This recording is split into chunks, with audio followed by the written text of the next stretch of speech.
I keep hearing that some of the main documents in an estate plan are the trust, the will, and the power of attorney. You just spoke about the trust, but what about the other two, and how do they relate to each other? Is it possible for them to be in conflict with each other?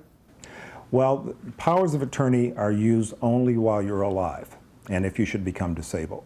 Okay. So that's why it could be particularly important for a single person. I think a single person who does not have powers of attorney in place leaves themselves in jeopardy, because there's nobody who's in place to sign your checks, to pay those utility bills if something happens to you, to pay the mortgage or rent if something happens to you. They would have to, in fact, go to court and file a petition for conservatorship in order to get that authority, it's the last place you want to be is in a conservatorship, because it's expensive, it's time consuming, and most people come out on the short of the end of the stick by the time they finish a conservatorship. Many people already have their assets in a living trust. Assuming it was done right by a good estate planning attorney like yourself, why is it necessary to get it reviewed every 3 years or so? Because things change. Laws change. I mean, Congress is always in session, right? They have to earn their keep. So a lot of those things that they make decisions about affect your estate plans. Also, circumstances change. I mean, the people that you in your lives change, your assets change, the way in which you want things to occur change. In our office, we invite our clients in for free every 3 years to make sure that they're always kept up to date about their estate plans, because I have had people who have had estate plans that they did 10, 15 years ago, and they come in and I tell them what's in their plan, and they don't even realize that this is what's in their plan, and that's who they're leaving their assets to, because that's not who they want to receive them now. You see that kind of thing having occurred, for instance, with Whitney Houston's estate. She has had Bobby Brown in there as one of her beneficiaries under certain circumstances.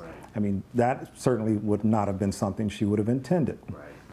So you really want to make sure that you've looked at your plan and made sure that it covers everything that you want to accomplish. So, for instance, some people want to make sure that they plan for the future.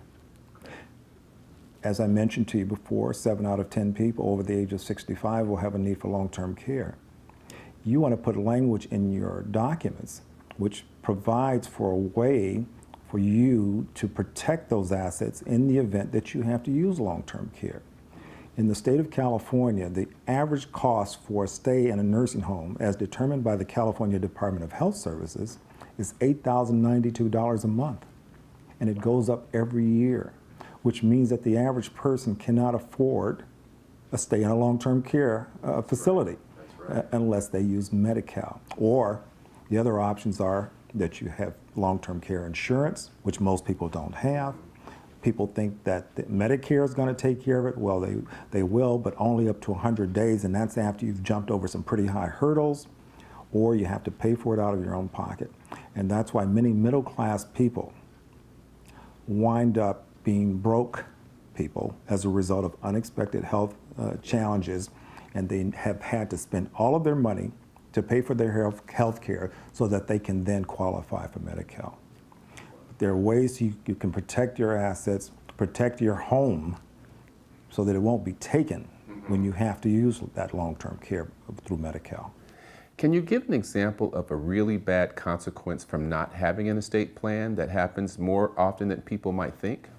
Well, as I mentioned, with the failure to plan for long-term care, because that's something that happens often. I can give you a lot of instances in which people have not planned, and as a result their estates just go into probate, and they wind up paying an attorney a percentage of their estate when that money would surely have been intended to go to their children.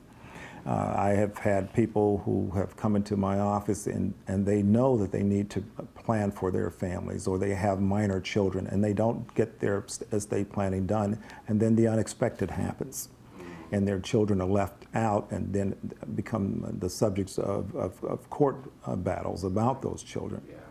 There are all kinds of instances where people lose everything that they've had.